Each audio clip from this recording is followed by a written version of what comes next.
ನಮಸ್ಕಾರ ಸ್ನೇಹಿತರೆ, ಎಲ್ಲರಿಗೂ ಸ್ಪರ್ಧಾ ಜಯ ಯೂಟ್ಯೂಬ್ ಚಾನಲ್ಗೆ ಸ್ವಾಗತ. ಸ್ನೇಹಿತರೆ, ಈ ಒಂದು ವಿಡಿಯೋದಲ್ಲಿ ಉಪನ್ಯಾಸಕರ ಹುದ್ದೆಗಳಿಗೆ ಮತ್ತು ಸಹಾಯಕ ಪ್ರಾಧ್ಯಾಪಕ ಮತ್ತು ಪ್ರಾಧ್ಯಾಪಕರ ಹುದ್ದೆಗಳಿಗೆ ಸಂಬಂಧಿಸಿದಂತಹ ಒಂದು ಕರಡು ಅಧಿಸೂಚನೆಯನ್ನು ಬಳ್ಳಾರಿ ವಿಶ್ವವಿದ್ಯಾಲಯ ಕಡೆಯಿಂದ ಇದು ನೋಟಿಫಿಕೇಷನನ್ನು ಹೊರಡಿಸಿದ್ದಾರೆ. ಇದರ ಬಗ್ಗೆ ಸಂಪೂರ್ಣವಾದಂಥ ಮಾಹಿತಿಯನ್ನು ತಿಳಿಸ್ಕೊಡಲಾಗುವುದು. ಈ ವಿಡಿಯೋ ನಿಮಗೆ ಇಷ್ಟ ಆಗಿದ್ದರೆ ನಮ್ಮ ಯೂಟ್ಯೂಬ್ ಚಾನಲ್ ಆದಂಥ ಸ್ಪರ್ಧಾ ಜಯ ಯೂಟ್ಯೂಬ್ ಚಾನಲ್ಗೆ ಎಲ್ಲರೂ ಸಬ್ಸ್ಕ್ರೈಬ್ ಮಾಡಿ, ಪಕ್ಕದಲ್ಲಿರುವಂಥ ಬೆಲ್ ಐಕನ್ ಪ್ರೆಸ್ ಮಾಡಿ, ಹಾಗೆ ನಿಮ್ಮ ಎಲ್ಲ ಸ್ನೇಹಿತರಿಗೆ ವಿಡಿಯೋದ ಲಿಂಕ್ ಶೇರ್ ಮಾಡಿ. ಇಲ್ಲಿ ವಿಜಯನಗರ ಶ್ರೀ ಕೃಷ್ಣದೇವರಾಯ ವಿಶ್ವವಿದ್ಯಾಲಯ ಬಳ್ಳಾರಿ ಕರಡು ಅಧಿಸೂಚನೆ ಅಂತ ಕೊಟ್ಟಿದ್ದಾರೆ. ವಿಷಯ ಬಂದ್ಬಿಟ್ಟು ಕರ್ನಾಟಕ ಸಾರ್ವಜನಿಕ ಉದ್ಯೋಗ ಕಲ್ಯಾಣ ಕರ್ನಾಟಕ ಪ್ರದೇಶಕ್ಕೆ ನೇಮಕಾತಿಯಲ್ಲಿ ಮೀಸಲಾತಿ ಆದೇಶ 2013 ಅಡಿಯಲ್ಲಿ ವಿಜಯನಗರ ಶ್ರೀ ಕೃಷ್ಣದೇವರಾಯ ವಿಶ್ವವಿದ್ಯಾಲಯದಲ್ಲಿ ವಿವಿಧ ವೃಂದಗಳಲ್ಲಿ ಕಲ್ಯಾಣ ಕರ್ನಾಟಕ ಪ್ರದೇಶಕ್ಕೆ 75% ಬೋಧಕ ಹುದ್ದೆಗಳನ್ನು ಗುರುತಿಸಿರುವ ಬಗ್ಗೆ ಸರ್ಕಾರದ ಉಲ್ಲೇಖ ಸಂಖ್ಯೆ ಈ ರೀತಿಯಾಗಿದ್ದಾವೆ. ಇಲ್ಲಿ ಭಾರತೀಯ ಸಂವಿಧಾನದ ಅನುಚ್ಛೇದ 371(j) ಅನುಷ್ಠಾನಕ್ಕೆ ಸಂಬಂಧಿಸಿದಂತೆ ಹೊರಡಿಸಿರುವ ಕರ್ನಾಟಕ ಸಾರ್ವಜನಿಕ ಉದ್ಯೋಗ ಹೈದರಾಬಾದ್ ಕರ್ನಾಟಕ ಪ್ರದೇಶಕ್ಕೆ ನೇಮಕಾತಿಯಲ್ಲಿ ಮೀಸಲಾತಿ ಆದೇಶ 2013 ಖಂಡಿಕೆ 13 ಅನ್ವಯ ಬಳ್ಳಾರಿಯ ವಿಜಯನಗರ ಶ್ರೀ ಕೃಷ್ಣದೇವರಾಯ ವಿಶ್ವವಿದ್ಯಾಲಯ ಕಲ್ಯಾಣ ಕರ್ನಾಟಕ ಪ್ರದೇಶಕ್ಕೆ ಹುದ್ದೆಗಳನ್ನು ಗುರುತಿಸಲಾಗಿದ್ದು, ಸದರಿ ವಿಶ್ವವಿದ್ಯಾಲಯ ಸೇವೆಯಲ್ಲಿನ ಹುದ್ದೆಗಳಲ್ಲಿ ವೃಂದಗಳವಾರು ಕಲ್ಯಾಣ ಕರ್ನಾಟಕ ಪ್ರದೇಶ ವ್ಯಾಪ್ತಿಯ ಸ್ಥಳೀಯ ವ್ಯಕ್ತಿಗಳಿಗೆ ಲಭ್ಯವಿರುವ 75% ಮತ್ತು ಉಳಿಕೆ ವೃಂದಕ್ಕೆ 25% ಬೋಧಕ ಹುದ್ದೆಗಳನ್ನು ಕೆಳಕಂಡಂತೆ ಮೀಸಲಿರಿಸಿ ಅನುಸೂಚಿಯಲ್ಲಿರುವಂತೆ ಉಲ್ಲೇಖ 1ರ ಸರ್ಕಾರದ ಪತ್ರದನ್ವಯ ಮಾನ್ಯ ಕುಲಪತಿಗಳ ಅನುಮೋದನೆಗೆ ಮೇರೆಗೆ ಈ ಮೂಲಕ ಅಧಿಸೂಚಿಸಲಾಗಿದೆ. ನೋಡ್ರಿ, ಈ ಒಂದು ಕೃಷ್ಣದೇವರಾಯ ವಿಶ್ವವಿದ್ಯಾಲಯ ಬಳ್ಳಾರಿಯಲ್ಲಿ ಯಾವ ಹುದ್ದೆಗಳು ಖಾಲಿ ಇದ್ದಾವೆ, ಎಷ್ಟೆಷ್ಟು ಹುದ್ದೆಗಳಿದ್ದಾವೆ, ಅದರಲ್ಲಿ ಸ್ಥಳೀಯ ವೃಂದ 75 ಮತ್ತು ಉಳಿಕೆ ವೃಂದ 25 ಮಾಡಿ ಡಿವೈಡ್ ಮಾಡಿ ಕೊಟ್ಟಿರುವಂತಹ ಒಂದು ಅಧಿಸೂಚನೆ ಇದು.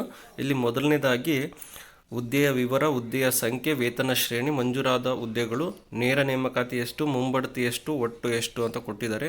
ಅದೇ ರೀತಿಯಾಗಿ ಇಲ್ಲಿ ಹೈದರಾಬಾದ್ ಕರ್ನಾಟಕ ಮತ್ತು ನಾನ್ ಹೈದರಾಬಾದ್ ಕರ್ನಾಟಕ ಸಪ್ರೇಟಾಗಿ ಕೊಟ್ಟಿದ್ದಾರೆ. ಇಲ್ಲಿ ಸಹಾಯಕ ಪ್ರಾಧ್ಯಾಪಕರು ಮತ್ತು ಪ್ರಾಧ್ಯಾಪಕರು, ಸಹಾಯಕ ಪ್ರಾಧ್ಯಾಪಕರು ಅಂತ ಕೊಟ್ಟಿದ್ದಾರೆ. ಇಲ್ಲಿ ಮೊದಲನೇದಾಗಿ ಪ್ರಾಧ್ಯಾಪಕರು 21 ಹುದ್ದೆಗಳಿದ್ದಾವೆ. ಇದಕ್ಕೆ ವೇತನ ಶ್ರೇಣಿ ಬಂದುಬಿಟ್ಟು 1,44,200ರಿಂದ ಪ್ರಾರಂಭ ಆಗುತ್ತೆ. ಇದು ಇಲ್ಲಿ 21 ಹುದ್ದೆಗಳು ನೇರ ನೇಮಕಾತಿ ಮೂಲಕನೇ ಇದ್ದಾವೆ. ನಂತರ ಪ್ರಾದೇಶಿಕ ಸ್ಥಳೀಯ ವೃಂದದ ಕಲ್ಯಾಣ ಕರ್ನಾಟಕ ಪ್ರದೇಶದವರಿಗೆ ಎಷ್ಟಿದಾವಪ್ಪ ಅಂದರೆ ನೇರ ನೇಮಕಾತಿಯಲ್ಲಿ 16 ಹುದ್ದೆಗಳಿದ್ದಾವೆ. ಉಳಿಕೆ ವೃಂದ ಅಂದರೆ ನಾನ್ ಹೆಚ್ಚಿನವರಿಗೆ 5 ಹುದ್ದೆಗಳಿದ್ದಾವೆ. ನಂತರ ಸಹಾಯಕ ಪ್ರಾಧ್ಯಾಪಕರು 40 ಹುದ್ದೆಗಳು. ಇದಕ್ಕೆ ವೇತನ ಶ್ರೇಣಿ ಬಂದುಬಿಟ್ಟು 1,31,400. ಇದು ಒಟ್ಟು ನೇರ ನೇಮಕಾತಿ ಹುದ್ದೆಗಳು 40 ಇದ್ದಾವೆ. ಒಟ್ಟು ಹುದ್ದೆಗಳು 40. ಇದರಲ್ಲಿ ನಾನ್ ಹೆಚ್ಚಿಗೆ ನೋಡೋದಾದರೆ 30 ಹುದ್ದೆಗಳು ಹೆಚ್ಚಿಗೆಕ್ಕಿದ್ದಾವೆ ಮತ್ತು 10 ಹುದ್ದೆಗಳು ನಾನ್ ಹೆಚ್ಚಿಗೆ ವಿಭಾಗಕ್ಕಿದ್ದಾವೆ. ಅದೇ ರೀತಿಯಾಗಿ ಸಹಾಯಕ ಪ್ರಾಧ್ಯಾಪಕರ ಹುದ್ದೆಗಳು 78 ಇದ್ದಾವೆ. 57,700ರಿಂದ ವೇತನ ಪ್ರಾರಂಭ ಆಗುತ್ತೆ. ಒಟ್ಟು 78 ಹುದ್ದೆಗಳು. ಇದು ಕೂಡ ನೇರ ನೇಮಕಾತಿ. ಇಲ್ಲಿ 59 ಹುದ್ದೆಗಳು ಹೆಚ್ಚಿಗೆ ವಿಭಾಗಕ್ಕೆ ಮತ್ತು 19 ಹುದ್ದೆಗಳು ನಾನ್ ಹೆಚ್ಚಿಗೆ ವಿಭಾಗಕ್ಕೆ ಮೀಸಲಿರಿಸಲಾಗಿದೆ. ಒಟ್ಟು ಹುದ್ದೆಗಳು 139 ಒಟ್ಟು ಹುದ್ದೆಗಳಿದ್ದಾವೆ. ಅದರಲ್ಲಿ ಹೆಚ್ಚಿಗೆ ವಿಭಾಗಕ್ಕೆ 105 ಹುದ್ದೆಗಳನ್ನು ಮೀಸಲಿರಿಸಿ ನಾನ್ ಹೆಚ್ಚಿಗೆ ವಿಭಾಗಕ್ಕೆ 34 ಹುದ್ದೆಗಳನ್ನು ಮೀಸಲಿರಿಸಲಾಗಿದೆ.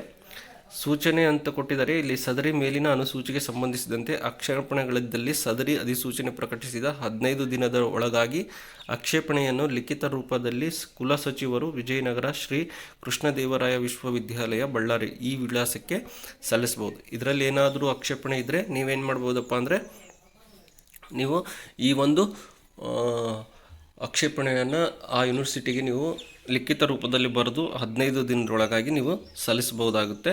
ನೋಡಿರಿ, ಇನ್ನೇನು ಕೆಲವೇ ದಿನಗಳಲ್ಲಿ ಈ ನೋಟಿಫಿಕೇಷನ್ ಆಗುವಂತಹ ಸಾಧ್ಯತೆ ಇದೆ. ಹಾಗಾಗಿ ಯಾರೆಲ್ಲ ಸಹಾಯಕ ಪ್ರಾಧ್ಯಾಪಕರು ಮತ್ತು ಪ್ರಾಧ್ಯಾಪಕರ ಹುದ್ದೆಗಳಿಗೆ ತಯಾರಿ ನಡೆಸ್ತಿದ್ದೀರೋ ಈಗಲಿಂದನೇ ತಯಾರಿ ಮಾಡ್ಕೊಳ್ರಿ. ಆದಷ್ಟು ಬೇಗನೆ ಈ ಹುದ್ದೆಗಳು ನೋಟಿಫಿಕೇಷನ್ ಆಗಲಿವೆ ಅಂತ ಹೇಳ್ತಿದ್ದೀನಿ. ಇದೇ ರೀತಿಯಾಗಿ ಬೇರೆ ಹುದ್ದೆಗಳಿಗೆ ಮಾಹಿತಿಗಾಗಿ ನಮ್ಮ ಯೂಟ್ಯೂಬ್ ಚಾನಲ್ ಆದಂತಹ ಸ್ಪರ್ಧಾ ಜಯ ಯೂಟ್ಯೂಬ್ ಚಾನಲ್ಗೆ ಎಲ್ಲರೂ ಸಬ್ಸ್ಕ್ರೈಬ್ ಮಾಡಿ, ಪಕ್ಕದಲ್ಲಿರುವಂಥ ಬೆಲ್ ಐಕನ್ ಪ್ರೆಸ್ ಮಾಡಿ, ಹಾಗೆ ನಿಮ್ಮೆಲ್ಲ ಸ್ನೇಹಿತರಿಗೆ ವಿಡಿಯೋದ ಲಿಂಕ್ ಶೇರ್ ಮಾಡಿ.